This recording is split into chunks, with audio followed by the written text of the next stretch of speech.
pour les mois d'octobre et novembre, en fait, l'objet ne sera pas un objet, mieux que ça sera une architecture, ça sera l'ancien couvent d'Unterlinden.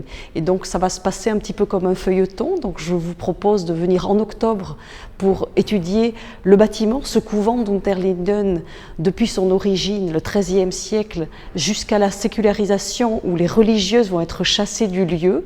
Et puis pour le mois de novembre, nous verrons en fait l'histoire de ce bâtiment après le départ des religieuses, son histoire en tant que musée jusqu'à aujourd'hui et même jusqu'à demain.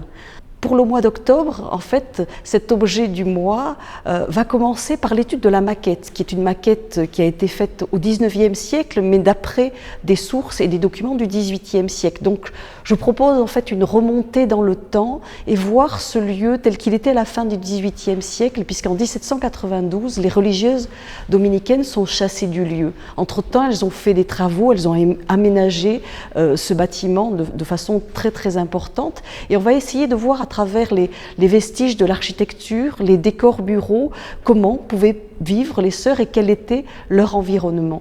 Donc au XVIIIe siècle, c'est vrai que le bâtiment finalement est peu différent d'aujourd'hui, il a déjà un étage, il est clôturé, donc on va se promener dans ce lieu-là pour remonter et arriver jusqu'à l'époque finalement la plus importante pour le couvent d'Unterlinden, qui est le XIIIe siècle.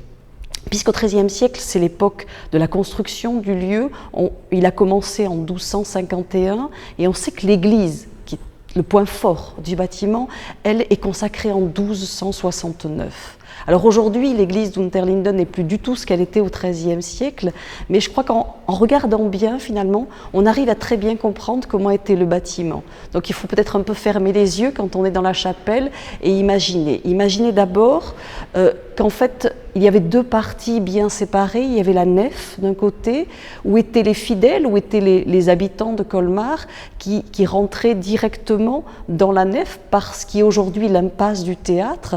Ils étaient dans cette nef qui était séparée par un jubé du chœur où se retrouvaient les religieuses dominicaines. Donc il faut imaginer ce large mur ouvert avec une tribune au-dessus qui était le jubé qui séparait la nef du chœur.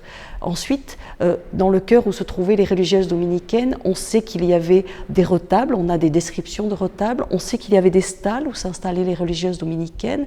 Et après, là, il faut beaucoup d'imagination pour se dire que dans ce chœur, juste à côté, se trouvait une sacristie. Donc on verra un petit peu les traces de ce que pouvait être la sacristie.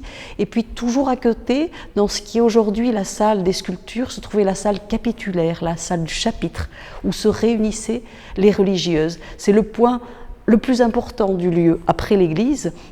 Et alors aujourd'hui, on ne voit plus grand-chose de cette salle capitulaire. On sait que peut-être et très certainement, il y avait juste au-dessus ce que l'on pourrait imaginer être l'infirmerie. Et nous avons toujours au musée, et nous l'avons découvert il y a peu de temps, il y a une quinzaine d'années, une peinture murale du XVe siècle qui nous montre peut-être un décor de cette infirmerie et où il y avait un conduit en fait très certainement auditif qui permettait aux religieuses malades, peut-être qui étaient à l'infirmerie, de savoir ce qui se passait dans la salle capitulaire. Donc ça, ce sont des vestiges intéressants pour voir la vie des religieuses au sein déjà du chœur et de la salle capitulaire. Et si on revient dans l'église et dans la nef, on peut voir aussi qu'aujourd'hui elle est diminuée puisqu'il manque le bas-côté sud. Et ça, on peut voir très bien les traces de ce qu'était ce bas-côté qui finalement a été détruit au XIXe siècle pour construire la rue Kléber.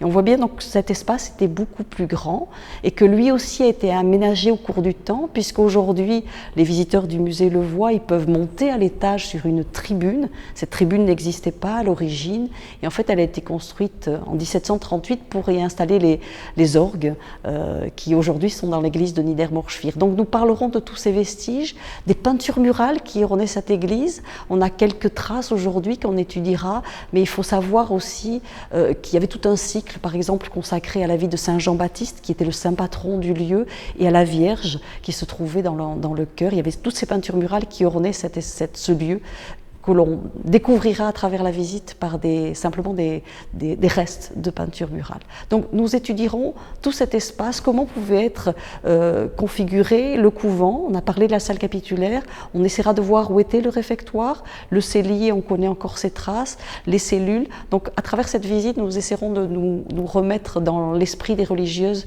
dominicaines pour cet objet du mois d'octobre.